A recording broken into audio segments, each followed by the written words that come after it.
Coucou et bienvenue dans une nouvelle vidéo. Aujourd'hui, je vous propose une vidéo spéciale meal prep. Comme vous le savez, tous les dimanches, j'aime prendre entre 1 à 2 heures pour préparer mes repas de la semaine, puisque ayant des semaines très chargées, ça me permet un gain de temps, tout simplement, de ne pas avoir à réfléchir à ce que je vais manger le midi, le soir, etc. Et en termes d'économie également, eh bien, c'est très efficace. Donc, c'est parti pour ce meal prep.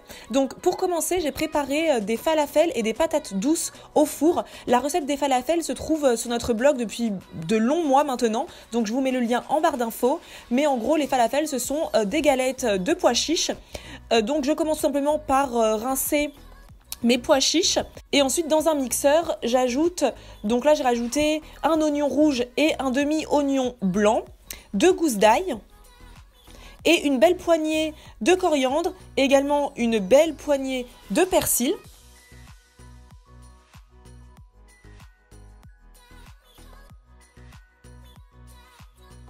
Ensuite, j'ajoute au fur et à mesure donc les pois chiches. J'avais peur que tout ne rentre pas, donc j'ai mis au fur et à mesure. Une cuillère à soupe de sésame toasté, un peu de cumin, un peu de paprika doux, et du sel. Et également, moi j'ai mis du poivre, donc un mélange de baies. Et donc on mixe le tout. Et ensuite, voilà, j'ai tassé un petit peu, j'ai rajouté le reste des pois chiches.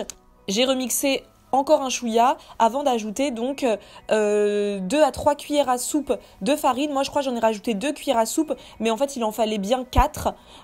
Sur le blog c'était bien marqué 4 cuillères et je sais pas pourquoi, j'ai voulu en mettre que 2, mais il fallait vraiment en mettre 4 parce que du coup quand j'ai fait mes petites boulettes là, elles étaient vachement collantes, elles me collaient grave à la main.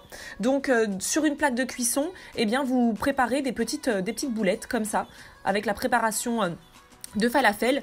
Oui, je vous le dis tout de suite avant que j'ai 15 000 commentaires qui me le disent, j'utilise du papier cuisson à nouveau, tout simplement parce que le papier cuisson réutilisable que j'avais acheté sur Amazon, je l'ai tout simplement, comment on appelle ça, transpercé. J'ai coupé de la pizza alors qu'elle était encore sur le papier cuisson et je l'ai complètement éventré. Donc voilà pourquoi j'utilise encore du papier cuisson jetable. Et une fois que j'ai fini de préparer toutes mes boulettes, j'ajoute un petit peu d'huile d'olive sur les boulettes. Et je mets de côté ma plaque de cuisson le temps de préparer mes frites de patates douces. Donc là, j'ai décidé de peler 2 patates douces et de les couper grosso merdo. En fait, c'est vraiment en grosses lamelles. C'est pas vraiment des frites, c'est on va dire des grosses frites. J'aime bien en préparer. J'en mange toutes les semaines depuis plusieurs mois maintenant des patates douces. J'adore ça et c'est très pratique pour composer des assiettes tout au long de ma semaine avec un peu de riz, voilà, des œufs, etc. C'est vraiment l'aliment pour moi indispensable dans mes semaines. Ensuite, je viens les assaisonner, donc pareil, un petit filet d'huile d'olive, de l'ail semoule, j'adore ça, j'en mets partout, à peu près partout où je peux mettre de l'ail, je mets de l'ail. Et également du poivre, donc moi c'est un mélange de baies que j'achète chez Lidl, qui est très bon. Évidemment un peu de sel, du paprika fumé, toujours sur mes patates douces, c'est vraiment le combo paprika fumé et cannelle, pour moi c'est vraiment le combo indispensable pour les frites de patates douces au four. Ensuite, je mélange le tout pour que tout soit bien enduit d'huile et d'épices. Et je peux enfourner, je sais plus combien de temps c'était, mais je crois que c'est une quinzaine de minutes, on va dire, entre 15 et 20 minutes, au four, à 180 degrés. Et pendant que mes falafels cuisent au four, je vais préparer mon crumble saumon et poireaux pour mes repas du soir. Et c'est l'une d'entre vous, c'est une abonnée, Garance, qui m'a filé cette recette. Et vraiment, merci 1000 fois. C'est la première fois que je réalisais un crumble salé. Et vraiment une dinguerie. Donc la recette sera également en barre d'infos. Alors c'est tout simple, hein, j'ai acheté 5 poireaux, je les ai lavés et ensuite je les ai coupés en fines lamelles.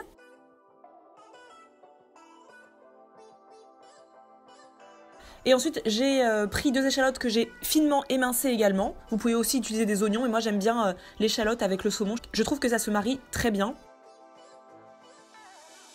Et dans une poêle, je verse un filet d'huile d'olive et le temps que l'huile chauffe, eh bien, je vais préparer un peu de riz, donc du riz complet pour toute ma semaine.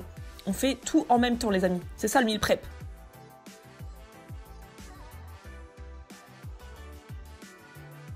Et une fois que l'huile était suffisamment chaude, j'ai ajouté à ma poêle donc mes échalotes.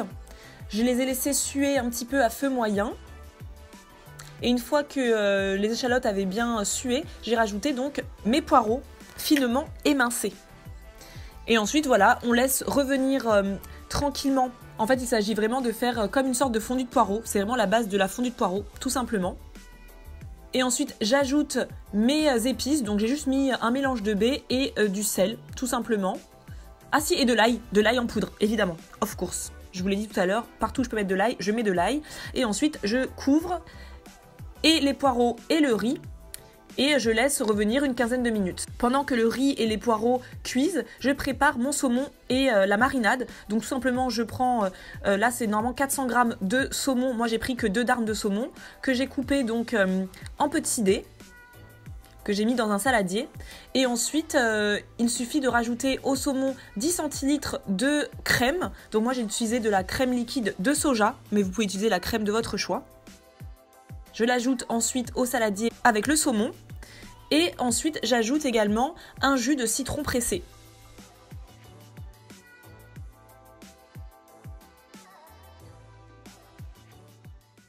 Un peu de sel. Et dans la recette initiale, c'était de l'aneth qu'il fallait ajouter. J'en avais pas, donc j'ai ajouté tout simplement du persil. Ensuite, on mélange le tout pour que le saumon soit bien imprégné de cette marinade. Et on réserve le temps de préparer la pâte à crumble. Donc pour la pâte à crumble, j'ai pris 50 g de flocons d'avoine que j'ai mixés pour en faire de la chapelure, puisque la recette initiale demandait de la chapelure, mais j'en avais pas. Je n'ai jamais de chapelure chez moi, donc j'utilise toujours des flocons d'avoine que je mixe dans mon blender pour tout ce qui est panure. Mais la chapelure n'est pas du tout obligatoire dans la recette de la pâte à crumble, mais voilà, ça rajoute un petit quelque chose. Donc je verse cette chapelure dans mon saladier. J'y ajoute ensuite 100 g de farine. Donc pour moi, c'est de la farine de petit épeautre, mais vous pouvez mettre la farine de votre choix. Et ensuite, 60 g de parmesan. Ça, c'est vraiment obligatoire. Ça rajoute vraiment le petit truc délicieux et gourmand au crumble. Donc, je mélange le tout et ensuite, j'ajoute 100 g de beurre. Donc moi j'ai ajouté du beurre du Saint-Hubert, là, de l'oméga 3, parce que je l'ai qui traîne dans le frigo depuis un moment, donc il fallait que je le termine et que je finisse aussi le ghee que j'avais dans mes placards. Donc voilà. Et ensuite il suffit donc de tout mélanger pour obtenir une pâte sableuse, granuleuse. Sableuse, granuleuse. Vous voyez ce que je veux dire? Il faut que ce soit comme un peu du sable. Mais moi j'aime quand il y a des gros chunks. J'aime pas la pâte à crumble complètement sableuse, donc j'aime bien avoir des gros morceaux. Et ensuite, dans ma boîte de conservation qui passe au four, je vais verser la fondue de poireaux. Et ensuite, donc, le saumon avec sa marinade. Ça me redonne faim rien que de regarder ça tellement c'était bon. Et ensuite, on met du coup la pâte à crumble. Donc moi, comme je vous dis, j'aime bien quand le crumble, il a vraiment des gros morceaux. Mais après, faites comme vous voulez. Je sais que ma grande sœur, elle aime quand vraiment c'est comme du sable. Moi, je n'aime pas trop le crumble quand c'est trop sablé. Et voilà, c'est prêt. Donc c'est parti pour mettre au four. Je ne sais plus combien de temps. Je crois que c'est une demi-heure au four. Donc pendant que le crumble cuit, eh bien je vais préparer des œufs mollets. Donc ça c'est quelque chose que j'aime bien avoir au frigo pendant la semaine, c'est très pratique. Ça me permet d'avoir un apport de protéines tout prêt comme ça dans le frigo, tout de suite à manger, donc c'est parfait. Et donc une fois que l'eau est arrivée à ébullition, je dépose donc mes œufs dans l'eau. Et dès reprise de l'ébullition, j'active mon minuteur à 5 minutes, top chrono. Et ensuite, vous avez des œufs mollets parfaits. Mais il faut impérativement ensuite, une fois qu'ils sont cuits, les mettre sous un filet d'eau très froide. Ensuite, je me suis décidée à préparer une petite sauce à base de yaourt de coco que j'ai acheté donc en magasin bio. Donc c'est pas un truc que j'achèterai tous les 4 matins parce que ça coûte quand même 4 balles ce machin, mais je trouve ça délicieux et j'avais peur que ma lunchbox soit un petit peu sèche sans sauce. Donc j'ai décidé de faire une petite sauce comme ça, vraiment qui sort de mon esprit intelligent et malin. Et je vais verser du coup la sauce dans ces petits bocaux que j'ai acheté chez Lidl que j'aime beaucoup. Donc dans mon mixeur, j'ai versé de la coriandre, donc une belle poignée de coriandre. J'ai versé le jus d'un demi-citron vert et 2 cuillères à soupe de yaourt de coco. ensuite du sel et du poivre. J'ai mixé. J'ai goûté aussi parce que là, comme c'est une recette que j'ai fait de mon esprit, j'avais peur que ce soit pas top. Donc j'ai rajouté un petit peu de sel parce que je trouvais que c'était pas assez salé. Et j'ai rajouté aussi de l'huile d'olive. Mais je l'ai pas montré, mais j'ai rajouté une cuillère à soupe d'huile d'olive. Et ensuite, j'ai rigolé de moi-même parce que quand j'ai vu que ça faisait si peu dans mon bocal, j'en ai refait quand même un petit peu. Parce que je me suis dit que ça, j'allais pas tenir la semaine avec si peu dans mon bocal quand même. Donc cette sauce, elle est vraiment délicieuse, mais je vous la conseille 1000 fois. Je trouve qu'elle va pour dipper tout ce que vous voulez, des morceaux de carottes, des falafels, je ne sais pas, mais c'était magnifique. J'ai adoré cette sauce et elle m'a duré du coup jusqu'à jeudi midi. Donc là on est jeudi et j'en ai encore mangé ce midi. Donc délicieuse, parfaite. Mais vous pouvez utiliser n'importe quel yaourt pour faire cette recette.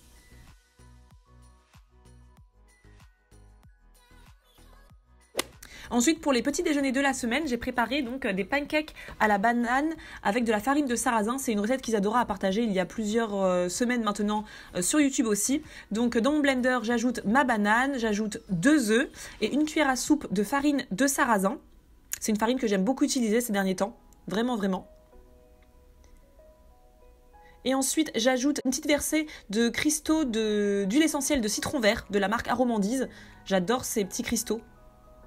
Je blende le tout et ensuite dans une poêle je fais revenir un petit peu de ghee et ensuite je vais faire cuire mes pancakes de façon tout ce qu'il y a de plus classique.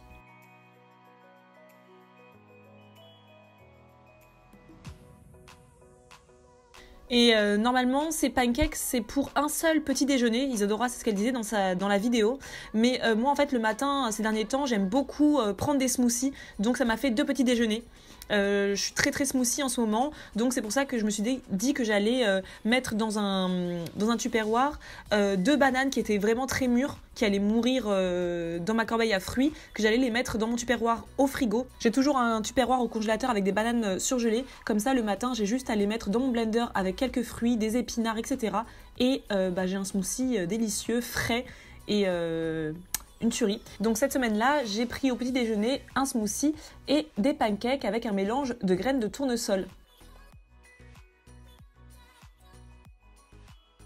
Donc voilà, maintenant que tout est prêt, il est temps donc d'assembler ma lunchbox avec mes falafels, mon riz, mes patates douces. Donc c'est tout simple, dans une lunchbox en verre, j'ajoute une belle quantité de riz complet. Ensuite, j'ajoute quelques frites de patates douces. J'ai mis 3 falafels. Vous pouvez en mettre 3-4, moi 3 ça me suffisait amplement. Et j'ai ajouté également une petite salade d'épinards, donc c'est des épinards que j'avais achetés la veille sur le marché et que j'avais déjà rincés et conservés dans une boîte de conservation en verre. Donc voilà, j'ai mis ça à côté pour faire une petite salade. Quelques graines de courge, j'en mets absolument partout, partout, partout. Et voilà, une lunchbox de prête. Et ce sera parfait à manger du coup avec la sauce citron vert et coriandre qui était absolument divine.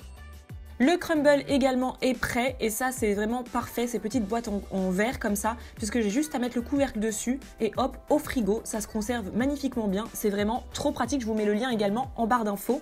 Et comme ça, le soir venu, je me suis coupé une petite part que j'ai mis dans un, je sais pas comment on appelle ça, ce plat là en terre cuite qui va au four, parce que je préfère toujours réchauffer au four le crumble pour qu'il soit à nouveau croustillant et je l'ai accompagné d'une salade verte. Voilà, le meal prep est terminé. Franchement, là, ça a été un meal prep hyper complet. Je me suis régalée toute la semaine avec ce meal prep. Là, nous sommes jeudi midi. Il me reste quelques falafels encore et 2 œufs durs. Et sinon, tout a été dégommé, savouré. Vraiment, c'était une tuerie. J'espère vraiment que ces recettes vous auront inspiré, vous auront donné l'envie d'en tester quelques-unes. Et n'hésitez pas à me dire quel meal prep vous allez faire pour vous cette semaine. Donnez-moi dans les commentaires vos recettes prévues cette semaine. Et on se retrouve la semaine prochaine pour de nouvelles vidéos. À plus!